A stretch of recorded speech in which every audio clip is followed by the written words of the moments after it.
Guys, so patuloy tayo sa ating spiritual life and random topics in life 2025 to 2090 sa ating lagay na display list. Okay. Subscribe na rin kayo. Okay. Ngayon po ay May 1, 2025. Ngayon po ay alas 8:40 ng gabi. Okay. So, wish pa ako ng alaman mamay. So, yun na po guys na malaking talagang tulong ang crystals. Hindi na sa maliban sa mga technology, may iba din nagpa-practice yun na mga crystal healings. Yun ang gagamot gamit ang mga bato. Okay, hindi tayo nagre-ritual dito na parang kulto na gumagamit ng ganun. Wala po, wala. It's all natural na bato. Okay? Na-obsess lang tayo sa bato kasi malaking tulong sa araw-araw ng trabaho at araw-araw na pag-aaral. May iba nagbe-meditate na instead doon na nag-aalak doon, nagre-red horse, nagtandoy, nagsigilyo doon. Ang alternatibo ko lang is mga bato, gemstones. All in one na to. Na panglaban sa daily stress. Lalo na pupunta ka sa Metro Manila sa mga city life. Maraming kurente doon.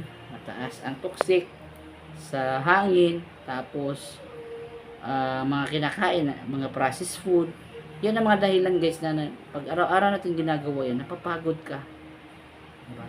Noodles, corned beef, beef loaf, haluan-haluan mo pa yan. Mga nasa sa mga malls, diba? Marami kang nabibili, diba? Pero hindi mo namamalayan na malaking tulong pala ang crystal. Saan naman to nabibili? Sa Lazada, sa Shopee. Check mo lang yung mga review at saka yung ratings niya. Yun ang pinaka-importante. Tapos yung si magnetic hematite, nawawala yung sakit guys. At saka yung mga sugat-sugat sa paa, nawawala. Tapos mag blood circulation, maganda siya. Yun na talaga na, ito lang yung investment ko, yung bato.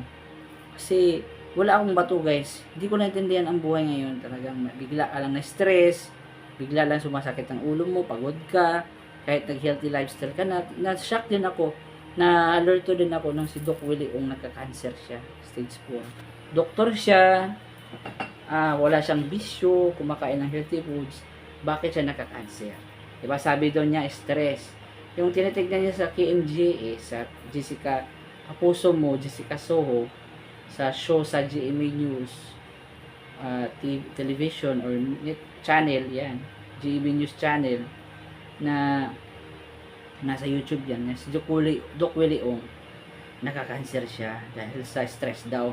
Pero nung ano bang ginagawa niya yung panahon ng nang na-stress siya, di ba? Election time yon, di ba? Election time, tapos kumakaway-kaway siya doon sa kampanya sa election eh. Siyempre, saan siya dumadaan? Sa kalsada, di ba? Kalsada, di ba? So sa kalsada, anong meron diyan sa may kalsada? Kuryente, di ba? Yung mga kable ng kuryente, di ba? May mataas, may malalaki din na ginawa siguro nila, nilagay nila sa kalsada. Oo. Tapos kahit pag commute ako sa Manila, isang beses lang, kahit may suot akong mga bato, guys, yung guys, ito mga selenite, sakit pa rin ang ulo ko, guys. Kahit hindi summer, lalo na matindi ngayon sa summer, pero nung hindi pa summer, lagi talagang pagod ako sa Manila, yung mag-commute papuntang Taguig, Manila, gusto kong pumunta sa lugar. Pero nung i-reading ko dun guys, ang mga lugar na pinuntahan namin, ay mataas talaga sa radiation. Ang radiation guys, ang rating lang na 1.0 sa radiation, sa Lazada, binili ko. Para malaman natin na anong lugar, talagang maraming mataas sa radiation. At yung radiation, pag lagi nga exposed, lalo ng laptop computer, mga PC, lalo na mga bata may mahilig na nabubulag ng mata, klaro pang malakas headset, bato-bato sa langit ang mataman, huwag magalit. Totoo lang ito mga sinasabi ko. Dapat maganda sa puno, sa dagat. Pero ngayon, ang mga tao nakatapad na sa cellphone, nasa building, di ba? Ang kinakain ng unhealthy foods. Then, hindi tayo mahilig sa gulay, prutas. Yun ang dahilan na nagkakasakit tayo din. Hindi presko ang hangin, maingay, mausok ang sasakyan. Yun din ang mga kinakain, nagmamadali, di ba? Soft drinks lang doon. Siguro yung mga ganung lifestyle, ayaw ko. Nakakapagod siya. Then, kahit sa PTEX nga yung saksakan ng tao, yung maraming kuryente, di ba? Ang ganahan ko lang sa Manila is yung mga mall, mga aircon area. Pero ngayon, sobrang init ng panahon ngayon, yun lang din na sobrang mahal. Yun talagang tumatakbo ang isip mo sa nagmamadali ka sa trabaho, sa school. Hindi ko naman sinasabing wag ka na mag-work, wag ka na magtrabaho. Yun talaga na kahit isa, dalawa lang meron ka nito, malaking tulong siya. 200, 100 lang to sa Lazada eh.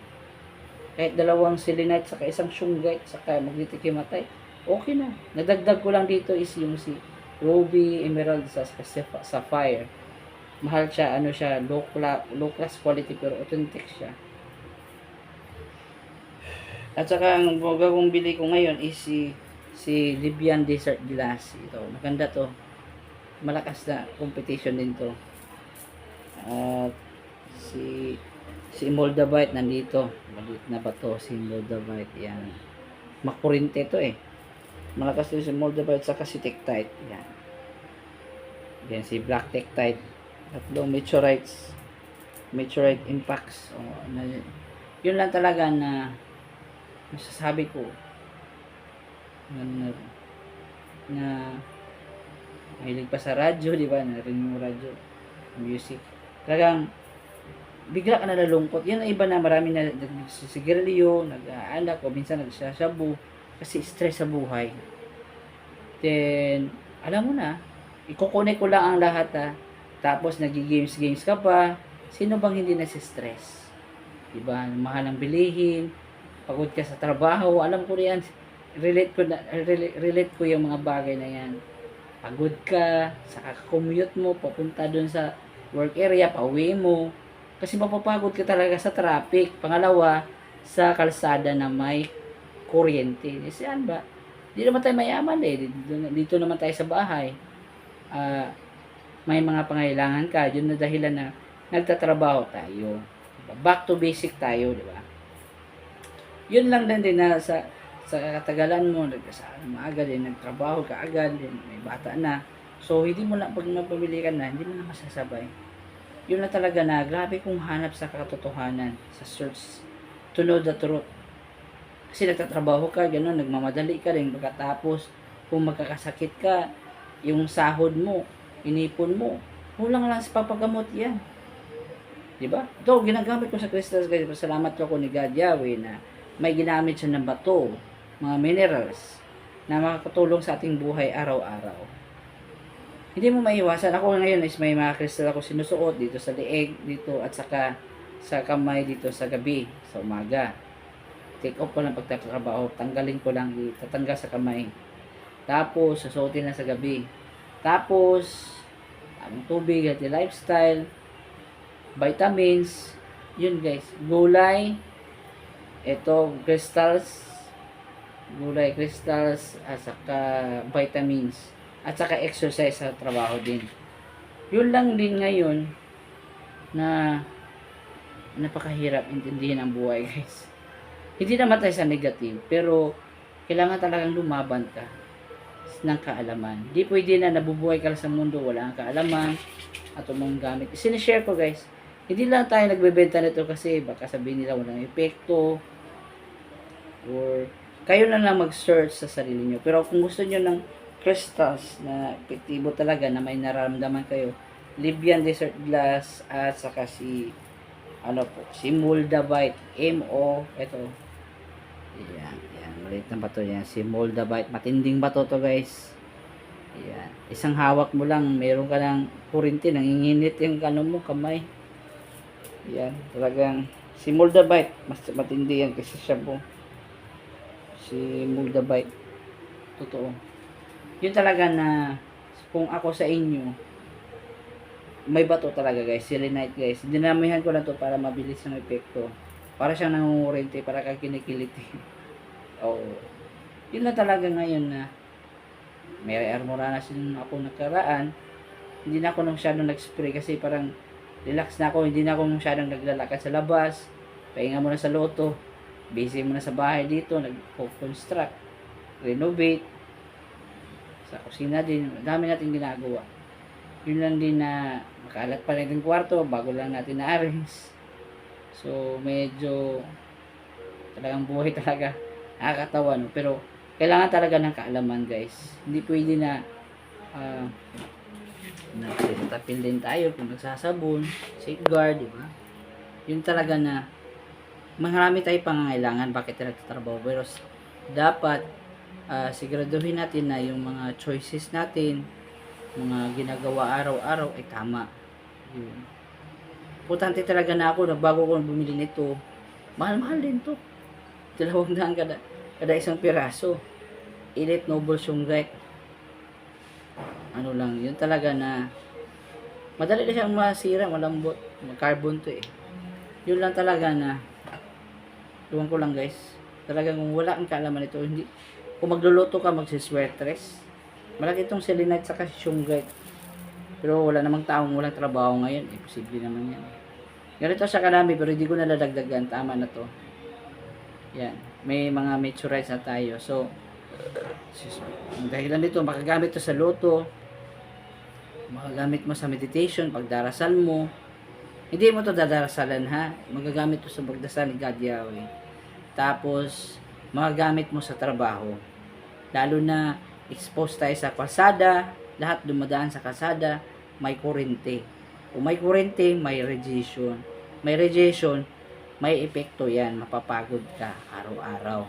Sa commute mo, kakapunta sa trabaho, o pupunta sa school, o pupunta sa palengke, lahat dumadaan sa kalsada.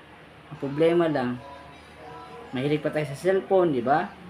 Tapos, tutok na tutok, sa mata natin nagdadry na, nang sasakit ng mata natin, sa ingay sa syudad, usok, parang ang ingay ng sasakyan, ang init, maalikabok, nakakapagod, di ba? Ano, then pupunta ka sa mall na malamig, then naggugutom ka doon, dami mong nabibili. Ako, bibili ako ng isang bagay, mga bato, yung talagang may meaning talaga. Yun lang talaga na kailangan talaga natin, guys.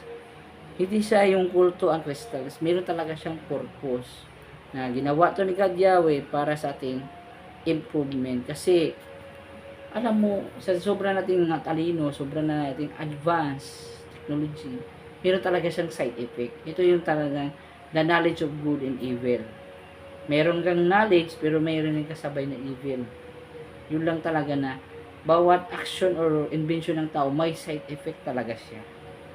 Yun, yung mga invention na ibang cellphone, pag masobra mong gamit yan, masisira din yung katawan mo. Totoo yan, sobra rin computer, malakas ang headset, sobra tutok sa games, di ba? Yun ang mga tao ngayon, daming nasistress. Ang mga kinakain, unhealthy foods, hindi nagmugulay, hindi nagme-meditate, di ba? Ganun marami yan. Lalo na mga Mobile Legends at saka Call of Duty. Ang daming malaro. Pero pag tungkol sa Bible or sa spiritual, mangmang, walang alam. Mag-memory verse sa simbahan, naka-cellphone, wala na. So, nangyari is degraded na. Then, nag-stress sa school. Then, medyo, alam mo, ang reality, simula pala ang stress sa school, hindi pala talaga yan ang buhay. Tapos, ang trabaho talaga, yung iba na si stress, nagpupunta doon sa gano'n, sa gano'n, alak doon, minsan droga, babae, or tato doon, kasi para patanggal daw sa stress. Itong bato guys, itong mga crystals natin, hindi to nauubos, hindi nawawala yung energy, recyclable siya kahit billion years ago, nandito na to sa earth, na malaking tulong sa atin araw-araw. Kaso lang, misinterpret, hindi naintindihan sa tao, kulto yan ba to? Pero yung Mobile Legend, yung mga sigarilyo at alak, di ba bad yun? Parang may bias, no? Parang may, pabor-pabor, no? Yung manchichicks doon, mahirap daw ang 10 commandments, hindi naman tayo nagja-judge sa mga tao dyan, sa paligid ko, hindi.